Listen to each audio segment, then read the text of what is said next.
Halo teman-teman semuanya, apa kabar? Semoga kabarnya baik-baik aja. Selamat datang kembali di channel Study with Student bersama saya Nusa Briansyah, dan kita masih berada di playlist analisis dan strategi algoritma. Kita masuk di episode ketiga. Setelah di video sebelumnya kita membahas kompleksitas waktu dan ruang. Di video kali ini kita membahas kompleksitas waktu asimptotik atau biasa disebut juga dengan O besar, Big O, gitu ya.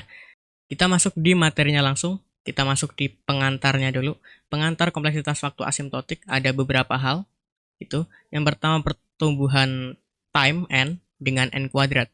Nah, saya juga kurang paham mengenai hal-hal ini. Mungkin teman-teman ada yang lebih paham gitu ya.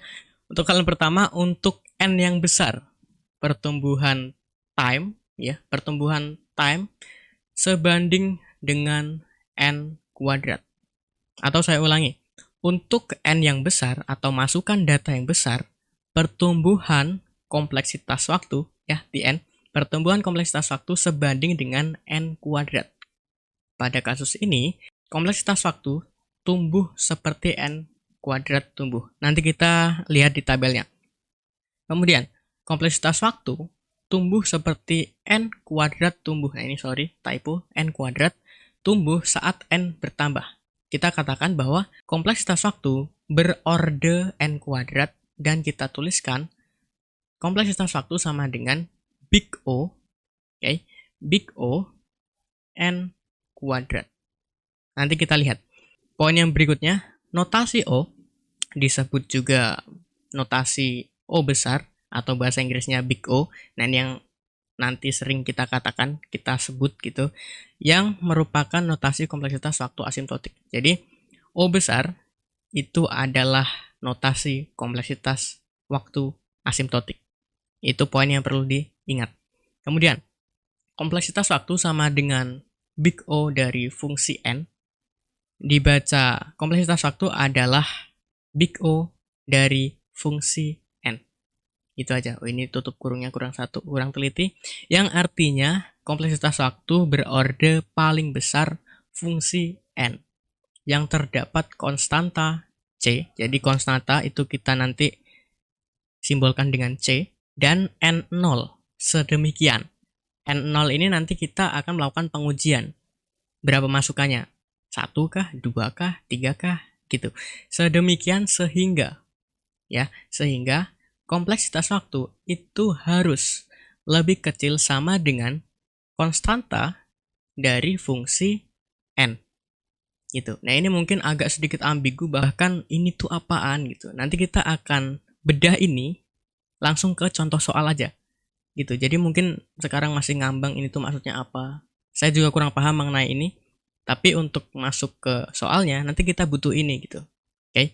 Untuk n, lanjut. Untuk n lebih besar sama dengan N0. Itu. Nanti ya, nanti santai. Fungsi N adalah batas atas atau upper bound dari kompleksitas waktu untuk N yang besar. Oke. Gimana teman-teman untuk slide ini? Ya, kayaknya masih ngambang gitu ya, ini tuh apaan gitu. Lanjut aja. Lanjut pertumbuhan kompleksitas waktu dengan N kuadrat. Contoh gini. Kita punya kompleksitas waktu 2n kuadrat tambah 6n plus 1. Oke, sebenarnya ini didapat dari pseudocode atau kode program yang kita buat. Kita hitung, dapatnya ini 2n kuadrat plus 6n plus 1. Nah, tapi di sini 2n kuadrat plus 6n plus 1 ini angka yang udah didapat gitu. Gitu ya. Mudah-mudahan paham. Dan nanti kita juga akan belajar gimana sih caranya kita ngitung dari kode program atau pseudocode itu jadi seperti ini. Tapi nanti di contoh soal. Oke. Nah, sekarang gini, ketika kita punya studi kasus kompleksitas waktu 2n kuadrat plus 6n plus 1. Jadi ya gampang aja, tinggal ganti aja misalnya ada n kuadrat. Berarti ini 200 gitu ya. 200 kan 2 dikali 100, 200 ditambah 6n. Tambah 6n berarti 60 ya, n. 60 tambah 1 berarti 261. Gampang aja. Jadi semakin n-nya bertambah, n kuadrat juga semakin bertambah. Oke. Semakin besar masukan data yang kita butuhkan, kode program semakin lama juga waktu yang diperlukan untuk pengeksekusiannya. Itu poin penting. Ya, itu ala saya saja. Mudah-mudahan bisa diterima. Kemudian, notasi asimptotik. Notasi asimptotik merupakan himpunan fungsi yang dibatasi oleh suatu fungsi n. Nah, ini apa nih, simbol apa? Saya kurang paham. Simbol ini, oke, n yang cukup besar. Ya, tangkep aja, save aja gitu. Fungsi n menuju r sering juga disebut r+. Kemudian, notasi asimptotik digunakan untuk menentukan kompleksitas suatu algoritma dengan melihat waktu tempuh algoritma. Oke, waktu tempuh algoritma merupakan fungsi n menuju r+. Oke, gimana ngambang? Ngambang dong.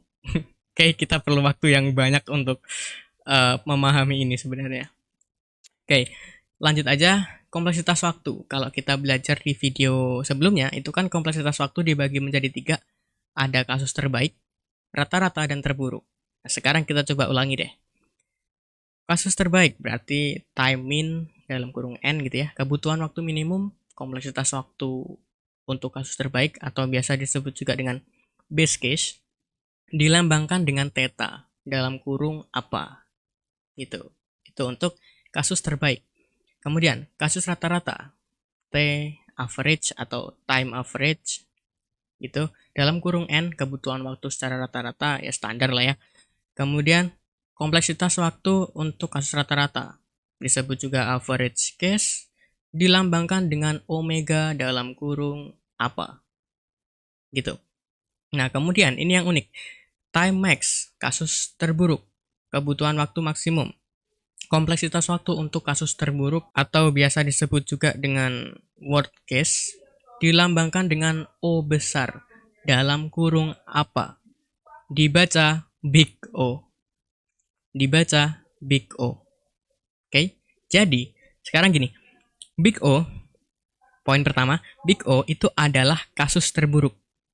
Kenapa kok kita belajar big O? Jadi gini, ketika kita menghitung big O-nya, berarti kita dapat, oh, kasus terburuknya, kebutuhan waktu untuk kasus terburuknya sekian. Ya, kita ibaratin di analogi kita sehari-hari. Contoh, ketika teman-teman mau berangkat ke kampus gitu misalnya. Nyari dulu nih, jam deadline itu jam berapa? Contoh, jam deadline itu jam 1 siang misalnya, jam 1 siang. Oh, berarti maksimal waktu untuk aku sampai ke sana itu misalnya jam 12.50 nyampe di sana. Itu. Jadi, kalaupun kita rajin ya kita bisa datang aja setengah 1 kayak jam 12.40 kayak gitu. Tapi seburuk-buruknya kita nyampe ke sana itu misalnya jam 1.50 gitu. Oke, itu kenapa kita perlu big O sebenarnya. Gitu. Jadi, kita ngitung oh, buruk-buruknya waktu untuk program kita tuh seberapa. Itu untuk yang terburuk ya, terburuk. Jadi nanti untuk yang terbaik, yaitu alhamdulillah gitu, kalau terbaik. Gitu. Kemudian untuk yang selanjutnya, ada tambahan informasi, ini dari saya. Yang pertama, kinerja sebuah algoritma biasanya diukur dengan menggunakan patokan keadaan terburuk, worst case, yang dinyatakan dengan big O gitu. Jadi, yang paling buruk tuh seberapa gitu. Kemudian big O dan kompleksitas waktu atau time complexity itu sama karena sama-sama analisis waktu dengan indikator waktu akan bertambah seiring dengan banyaknya masukan data. Semakin banyak data, ya kita perlu time yang sedikit lama juga gitu. Itu ya teman-teman ya. Lanjut untuk pembacaan big O. Nah ini ada macam-macam nih. Kan tadi ada O dalam kurung apa gitu ya. Kalau O dalam kurung 1 berarti itu artinya algoritma konstan. Kalau O, log n, algoritma logaritmik, dan silahkan dibaca sendiri teman-teman. Dan ini sudah saya urutkan, menunjukkan dari big O yang terkecil menuju ke terbesar. Oke, dari atas terkecil menuju ke bawah terbesar. Gitu. Masuk materi berikutnya, teorema.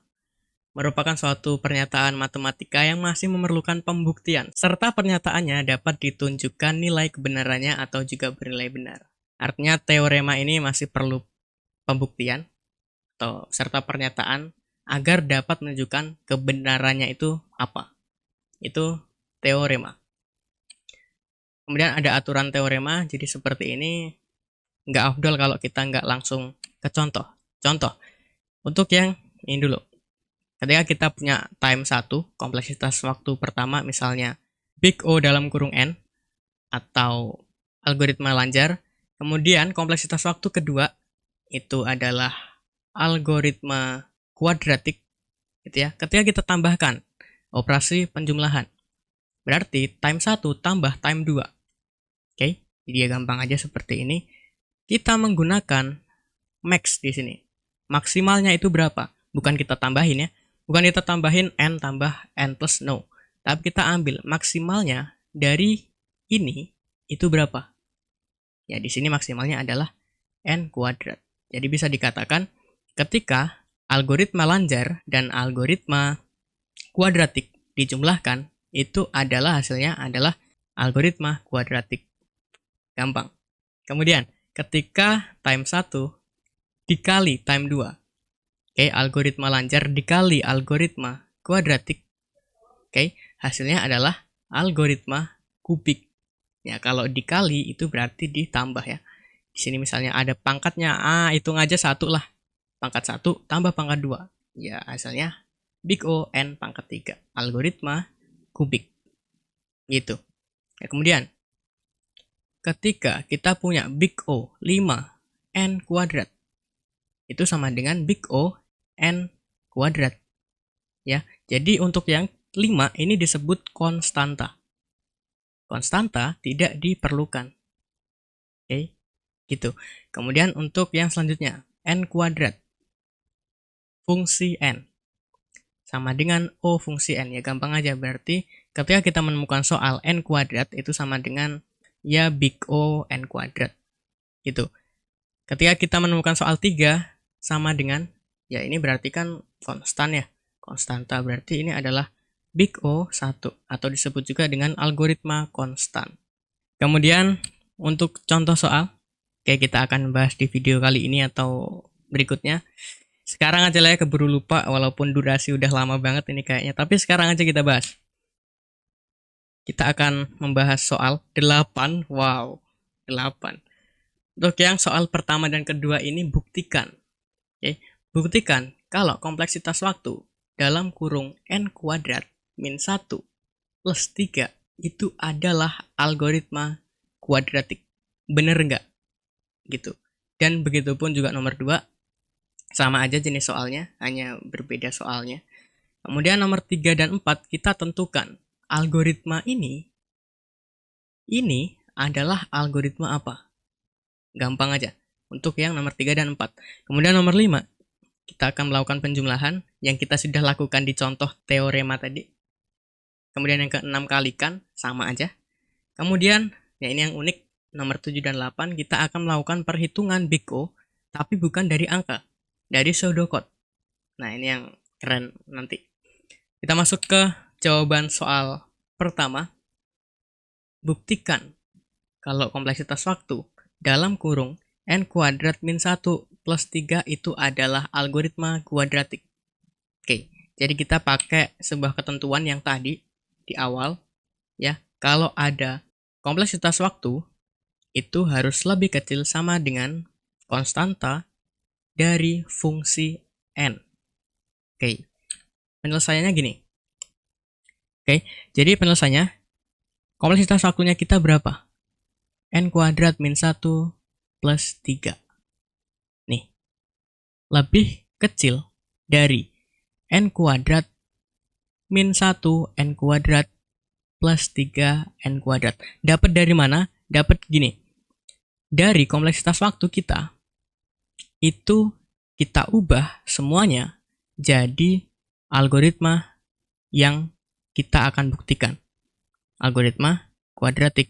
Jadi, yang ini berarti n kuadrat tetap itu, kemudian ada 1 di sini, dikali aja n kuadrat berarti 1 N kuadrat plus 3. Ya sama aja kayak yang satu tadi, berarti kali N kuadrat. Seperti ini. Adalah algoritma kuadratik enggak gitu. Kemudian kita sederhanakan, jadi seperti ini. Ini yang satu nggak usah dianggap gitu ya, karena konstanta. Itu. Lalu, untuk O-nya, kita ganti berapa jumlah konstantanya. Itu melalui perhitungan yang sudah dikasih pada soal. Contoh, di sini. Ini konstantanya anggap aja 1 N kuadrat gitu ya.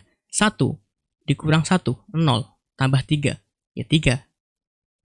Konstanta. Berarti konstanta kita 3. Berarti, kita punya konstanta 3 dan N0-nya masih dalam pengujian. Coba kalau N0 kita 1. Jadi gampang aja. Kita ubah yang ada N-nya itu jadi 1. Di sini, N kuadrat berarti jadi 1 kuadrat. Min 1 plus 3 kurang dari sama dengan N kuadrat. N-nya ganti 1 karena kita pengujiannya N0 sama dengan 1. N ganti 1, semua jadi ganti 1. Gitu ya. Jadi sekarang kita hitung. 1 kuadrat min 1, ya 0. Kemudian 3 turun. Gitu ya. 1 kuadrat min 1 kuadrat, ya 0. 3 dikali 1 kuadrat, ya 3. Gitu. Oke. Maka untuk percobaan, kalau N0 sama dengan 1, yaitu benar. Karena 3 lebih kecil sama dengan 3. Gitu. Oke. Konstanta 3, N01 benar. Cobain kalau yang lain misalnya. N0-nya 2, ya gampang aja. Kayak gini. Ya, mungkin teman-teman udah ngitung gitu ya. Seperti ini, jadi untuk yang sebelah kiri itu hasilnya 6, dan yang di sebelah kanan hasilnya 6 juga. Ini 3 tambah 3, 6. Kurang dari sama dengan 6. Masih benar? Benar. Jadi, N01 dan N02 pengujian kita masih benar. Jadi, bisa kita katakan bahwa N kuadrat min 1 plus 3 sama dengan algoritma kuadratik benar gitu. N kuadrat min 1 plus 3 itu adalah algoritma kuadratik. Karena bla bla bla bla bla bla, kita nyari yang ini. Karena penjelasan kita ini, oke, salin aja dari sini. Untuk semua yang N-nya lebih dari sama dengan 1. Jadi kita mulai dari 1 udah benar tuh. Lanjut aja ke 2, 3, 4 sampai seterusnya itu akan terus benar. Kalau konstantanya itu 3 dan N0-nya itu 1. Untuk yang pengujian kita kalau N0-nya 1. Ya kalau kita mau 2 ya ganti aja 2. Tapi mulai dari 1 aja udah benar. Jadi kita bisa katakan seperti ini. Kalau N-nya itu lebih besar sama dengan 1. Dengan konstanta 3. Itu cara mengerjakan soal yang pertama. Untuk soal yang kedua, ya sama aja lah ya, karena jenis soalnya sama. Langsung ke sini aja. Berarti ini semua kita ganti yang kanan. Jadi algoritma kubik. Ya. Jadi N, tetap N kubik. N pangkat 3. Kemudian 2, ya kita kali aja, berarti 2N pangkat 3. Seperti ini. Kita punya konstanta 3. Berarti ini 1 tambah 2. Ya, kita punya konstanta 3. Lalu, kita udah punya konstanta 3, kita uji N0-nya. 1 dulu. Oke, kalau N0-nya 1, masih benar tuh. 3 kurang dari sama dengan 3. Kalau N0-nya 2, ya masih benar lah ya. 10 kurang dari sama dengan 18. Jadi bisa kita katakan, N pangkat 3 plus 2 itu benar. Kalau dia adalah algoritma kubik. Karena penjelasan kita untuk semua N yang lebih besar sama dengan 1. Dengan konstanta 3. Oke. Dengan pengujian N0-nya sama dengan 1. Karena dari mulai 1 aja udah benar. Apalagi kalau yang seterusnya. Gitu teman-teman. Oke ya, sip. Mantap, mantap.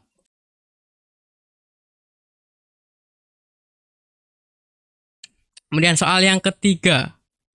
Tentukan ini adalah algoritma apa. Ya gampang aja, berarti 5N kuadrat sama dengan Big O. Masukin aja 5N kuadratnya. Karena si konstantanya kita tidak perlukan, berarti kita hilangkan. Jadi algoritma kuadratik. Big O dalam kurung N kuadrat. Soal yang nomor 4. 12 ini algoritma apa? Ya gampang aja. 12 ini adalah konstanta, konstan. Jadi kita perlu big O dalam kurung 12. Ya kalau konstanta big O ya dalam kurung 1. Gitu. Ini sudah ada di contoh teorema tadi. Ini adalah algoritma konstan. Gampang? Gampang. Soal yang selanjutnya, nomor 5. Jumlahkan. Kalau time 1-nya n per 2. Kalau time 2-nya n kuadrat per 4. Jawabannya untuk time 1 dulu. N per 2. Karena 2 ini adalah konstanta, kita tidak butuhkan, jadi kita bisa simpulkan bahwa time 1 itu adalah algoritma Lanjar. Time 2 juga, karena 4 adalah konstanta, kita bisa tentukan bahwa kompleksitas waktu yang kedua itu adalah algoritma Lanjar. Ya, kita jumlahkan. Berarti, untuk time 1 dan time 2 sama dengan berapa maksimal keduanya?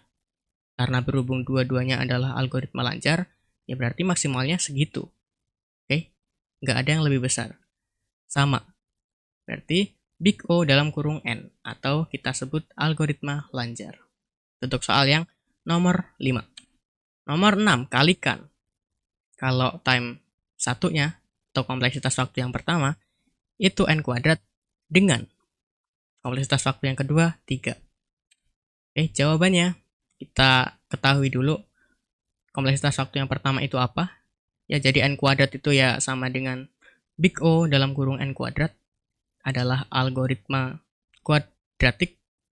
Kemudian kompleksitas waktu yang kedua, 3 itu algoritma konstan. Ya, kalau kita kalikan, ya tambahin aja berarti. Tambahin kuadratnya, gitu. N kuadrat, oke, koma 1. Nah, ini nggak ada nih, berarti 2 tambah 0, ya 2. Big O dalam kurung N kuadrat adalah algoritma kuadratik. Simple, teman-teman. Nah, kita masuk untuk yang pseudocode-nya nih. Nah, ini lumayan keren. Yang nomor 7, perhitungan big O pseudocode konstan. Kita masuk yang algoritma konstan dulu. Ada pseudocode seperti ini. Input number 1, input number 2. Kemudian set total number 1 plus number 2. Kalau total ya lebih dari 100, maka tampilkan wah totalnya tuh terlalu besar gitu misalnya. Oke. Kemudian kita kerjakan soalnya. Input number 1. Kok bisa kita sebut sebagai algoritma konstan? Karena udah ada catatannya. Untuk semua operasi penugasan atau pengisian sama dengan gitu ya. Aritmatik ya plus, ya bagi, ya kali, ya kurang. Oke. Dan baca, tulis, pengkondisian, akses array ya, kita bisa baca array, tulis array, hapus array, edit array, masing-masing bernilai big O 1 atau algoritma konstan. Oke, udah ada ketentuannya tuh. Kalau perulangan, ya algoritma Lanjar. Karena kita nggak tahu tuh ulangnya sampai berapa kali. Input number 1, algoritma konstan. Number 2 juga, ini juga karena aritmatika. Kemudian pengkondisian, oke masuk, jadi algoritma konstan juga. Dan display kan tulis ya. Tulis algoritma konstan juga. Nah, kita bisa mengerjakan soal ini seperti ini. Jadi jawaban. Algoritma konstan, berarti ini, tambah ini, tambah ini. Ditambah, nah di sini nih. Kenapa kok ini dikali di sini? Oke, karena display to large total itu kan berada pada ruang lingkup if. Maka di dalam if. Nah, kalau di dalam ruang lingkup statement apa, ya kita harus kalikan. Gitu, teman-teman. Oke, jadi ya di sini big O1 dikali big O1. Oke. Ya sama dengan big O1 lah ya, gini. Oke, kita jabarin dulu seperti ini, agak kelewat tadi. Kita cari maksimalnya karena kita melakukan sebuah penjumlahan. Kita cari maksimalnya dari ini. Oke, dari yang sudah kita ketahui nilainya. Kemudian, karena kita udah tahu juga big O dalam kurung 1 dikali big O dalam kurung 1 sama dengan big O dalam kurung 1 juga. Ya, maksimalnya berapa? Ya big O dalam kurung 1 dong. Karena nggak ada yang lebih besar, sama semua. Oke, jadi bisa kita katakan pseudocode ini atau kode program ini itu adalah algoritma konstan. Gitu, teman-teman. Oke, sekarang kita masuk ke pseudocode yang lancar. Seperti ini. Kita kerjakan input algoritma konstan for, looping nih, looping, berulangan berarti algoritma lancar. Tuh. Display number kali i. Kalau display tulis algoritma konstan. Gini. Kalau kita jumlahkan, kita hitung. Berarti algoritma konstan dari input number ditambah, ya berarti ini. Ingat tadi kalau berada di dalam ruang lingkup, statement apa? Berarti dikali. Nah, berhubung display ini berada di dalam ruang lingkup for, ya maka dikali ya. Algoritma lancar dikali, dalamnya apa? Algoritma konstan. Itu dikali. Berarti ini n pangkat 1, dikali nggak ada n pangkatnya. Jadi anggap aja n pangkat 1. Kita cari maksimalnya. Berarti maksimalnya adalah O besar atau big O dalam kurung N. Gitu. Sip ya. Kenapa kok algoritma konstan dan algoritma lancar itu lebih besar algoritma lancar? Yang tadi, di tabel tadi. Gitu, yang sudah diurutkan dari yang terkecil hingga terbesar. Ya, inget aja di situ. Gitu. Jadi yang terbesar adalah algoritma lancar. Dari perbandingan dengan algoritma konstan. Gitu teman-teman. Enjoy ya. Oke, mudah-mudahan paham nih. Lalu di video selanjutnya kita akan berganti topik, yaitu topik strategi algoritma. Kalau kita sampai video kali ini kita menganalisis algoritma, kita di video selanjutnya kita akan membahas strategi algoritma. Jadi strategi algoritma itu ada apa aja. Itu. Jadi saya rasa itu untuk video kali ini. Saya Nur Sobriansyah pamit. Thank you, terima kasih. Keep learning and keep spirits. See you teman-teman semuanya.